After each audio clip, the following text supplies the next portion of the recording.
Commençons par parler du clavier Google. Le clavier vous permet de créer des stickers uniques à partir de votre visage. Allez dans les emojis et prenez une photo de votre visage pour obtenir vos stickers que vous pourrez ensuite poster sur plus ou moins tous les réseaux.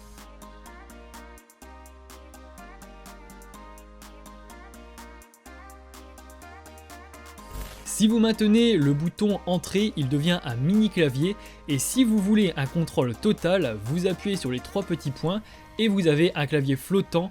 Vous pouvez le redimensionner ou le placer où vous voulez.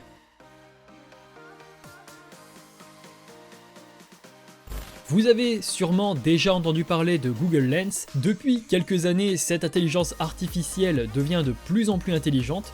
Vous pouvez aussi bien scanner des lieux comme des fruits ou des légumes, mais saviez-vous que vous pouvez aussi traduire du texte qui va venir directement se superposer à l'original grâce à la réalité augmentée. Cela reste encore approximatif et en développement, mais plutôt cool.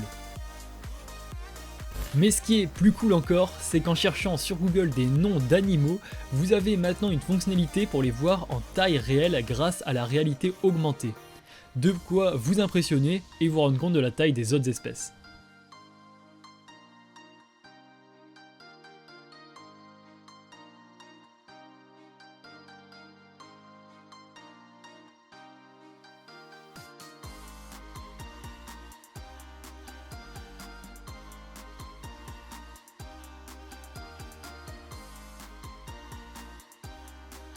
Google Assistant, certains d'entre vous trouvent ça inutile et d'autres ne peuvent plus s'en passer, mais saviez-vous qu'il peut remplacer beaucoup d'applications de base de votre smartphone?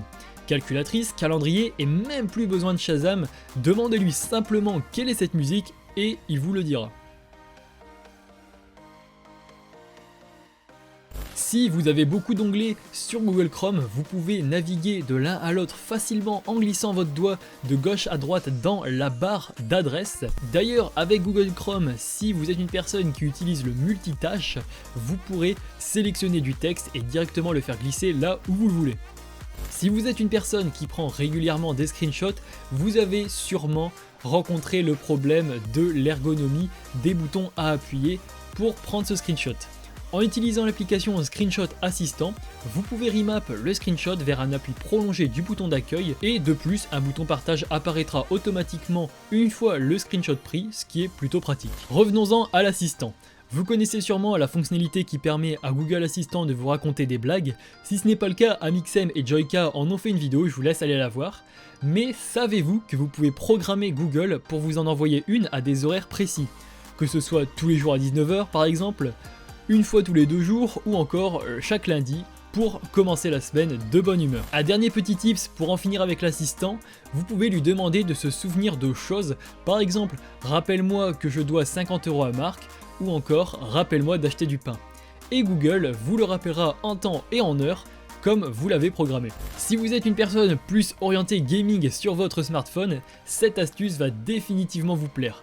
Allez dans les paramètres de votre Android, dans la section à propos du téléphone et tapotez version de l'UI jusqu'à activer le mode développeur.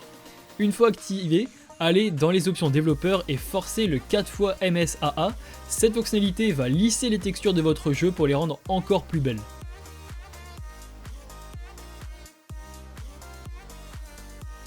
Vous pouvez mettre un message sur votre écran de verrouillage, une fonctionnalité qui est très peu utilisée mais aussi très sous-estimée.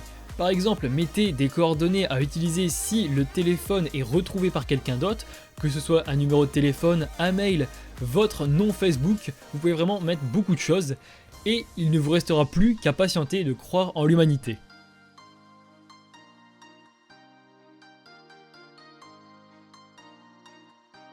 Gardez votre téléphone en mode avion durant la nuit, pour plusieurs raisons. Ça va vous faire économiser du courant, enlever une notification, ce qui va améliorer votre qualité de sommeil et garder les radiations du téléphone au minimum.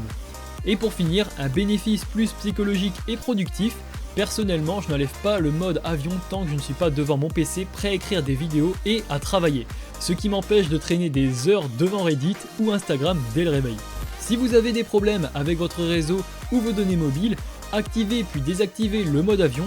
Cette manipulation va automatiquement vous déconnecter puis vous connecter à la tour réseau la plus proche.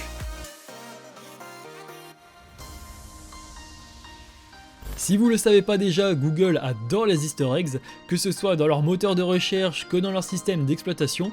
En vous rendant dans les paramètres de votre Android, dans la section à propos du téléphone et que vous tapotez version d'Android, un easter egg allant de Flappy Bird à une simple image animée apparaîtra selon votre version d'Android.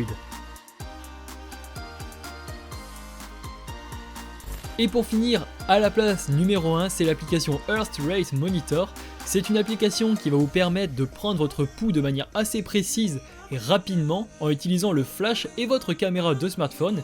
Pour cela, placez simplement votre doigt sur la caméra et vous obtiendrez vos résultats en direct. Le seul inconvénient, vous en doutez, ce sont les traces de doigts sur l'objectif qu'il faudra penser à nettoyer.